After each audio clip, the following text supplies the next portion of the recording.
اب رہی یہ بات کہ کچھ گناہ ایسے ہیں آدمی بجائے شرمندگی کے فخر محسوس کرتا ہے، پھر یہ تعریف صادق نہیں آئی۔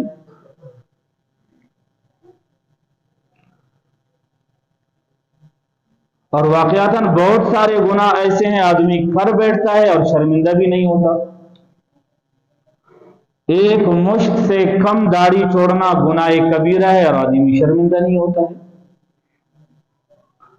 غیبت کرنا گناہ کبیرہ ہے اور آدمی کرتے وقت ایسا لگتا ہے جیسا وہ اپنے دل کا بڑاس نکال رہا ہے۔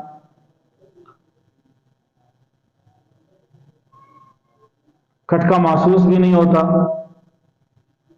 کسی دوسرے کا حق دبانا یہ گناہ کبیرہ ہے اور کرتے وقت آدمی کو بالکل کچھ بھی محسوس نہیں ہوتا۔ تو گناہ کی یہ تعریف کہ گناہ وہ ہے کہ آدمی کرتے وقت کچھ کھٹکا سا محسوس کرے اور لوگوں کے مطلع ہونے پر شرمندہ ہو جائے، یہاں تو یہ بات نہیں ہے۔ ہم میں سے کتنے لوگ ہیں بہت معذرت کے ساتھ جب سے داڑھی آئی ہے اور سفید داڑھی ہو گئی ہے لیکن داڑھی ایک مشت نہیں رکھا گیا، ایک اندازے کے مطابق اس درمیان میں 25 سال سے 30-32 سال گزر گئے ہیں اور وہ گناہ کر رہا ہے لیکن شرمندہ نہیں ہو رہا، تو یہ گناہ نہیں ہے کیا خیال ہے؟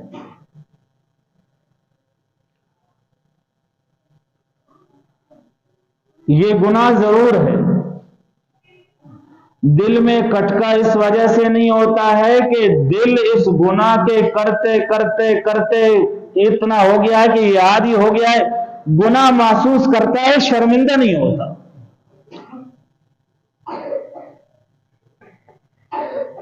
آج تک کسی نے ایسا نہیں کیا کہ کسی کا حق دبایا اور بتا دیا میں نے آج تہجد کا ثواب کمایا، وہ سمجھتا ہے گناہ ہے۔ کسی کی غیبت کی اور سمجھا کہ میں نے قرآن پاک ختم کیا، ایسا نہیں ہوتا ہے۔ ٹھیک ہے وہ برائی اس کے دل سے ختم ہو گیا روز مرہ کرنے کی وجہ سے، لیکن وہ جانتا ہے کہ یہ گناہ ہے۔